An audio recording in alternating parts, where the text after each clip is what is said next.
Non, je regrette pas. T'as appris beaucoup de choses là-bas quand même. J'ai appris par moi-même, tout seul. Quand Soral dit que c'est lui qui m'a tout appris, c'est faux. J'étais déjà politisé quand je suis arrivé à ER, puisque je traduisais Chavez en français. D'ailleurs, c'est comme ça que je suis apparu sur YouTube, que j'ai popé.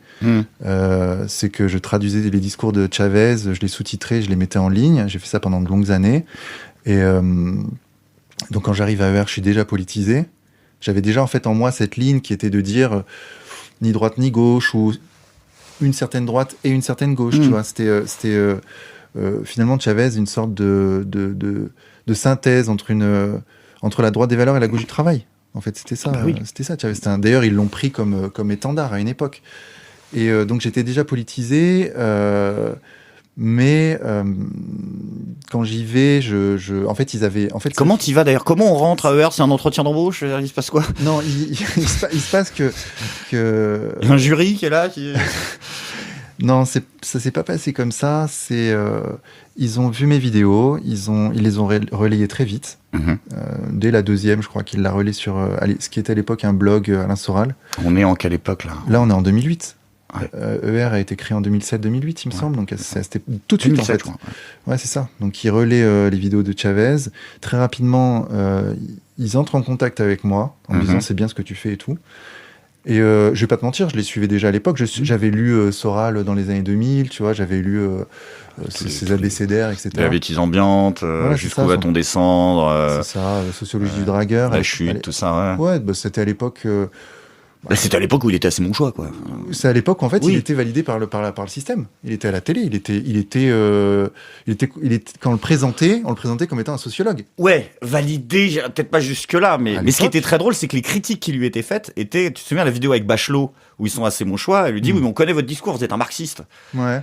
C'est drôle, il était attaqué plutôt pour sa posture de gauche, en fait. Ouais, c'est vrai, à une certaine époque, ouais. Ça a bien changé, mais donc, je rejoins ER parce que, en réalité, il m'appelle. Il me dit, Vincent, viens. Et puis, je suis allé immédiatement dans des réunions de cadres. Tu vois, je suis pas passé par l'aspect militant, je vais coller des affiches dans la rue, etc. En fait, ils m'ont tout de suite fait venir à une réunion de cadres. Donc, j'ai tout de suite rencontré, entre guillemets, le gratin d'ER, les gens qui sont autour de Soral, les 15 personnes qui sont autour de Soral. Et c'est comme ça qu'en fait, je débarque à ER. Et en 2013, Chavez meurt. Et c'est là où vraiment les liens se resserrent. C'est-à-dire que là, ils ont besoin de quelqu'un pour faire une conférence aux Têtes de la Main d'Or avec Diodo et Soral. Et en fait, ils me posaient la question, ils me disaient, Vincent, qui est-ce qu'on peut inviter, qui connaît bien le sujet? Et moi, je cherchais avec eux, tu vois, je disais, attendez, on va trouver. Ils ne proposent pas à toi, c'est toi Non, le premier choix, c'était pas moi, en réalité. Ils m'ont dit, après coup, en fait, Vincent, c'est toi qui dois le faire. Parce que tu as fait une thèse. Là, je venais de soutenir ma thèse. Oui, parce que les gens ne savent pas, mais pas forcément, mais tu as fait une thèse sur Chavez quand même. Donc... Ouais, je suis allé sur le terrain, je suis allé au Venezuela, à Caracas, pendant des mois. J'ai interviewé 700 personnes en face à face pour essayer de comprendre comment fonctionnait. En l'occurrence, c'était le système de santé du Venezuela qui est financé entièrement par le pétrole.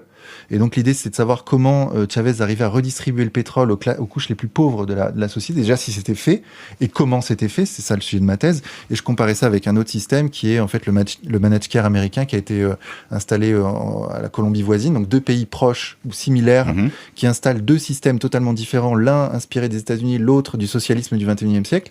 Et je trouvais intéressant de savoir quel était l'impact de l'un et de l'autre de ces deux systèmes sur les populations les plus pauvres, sur les populations en extrême pauvreté. Et donc je vais dans les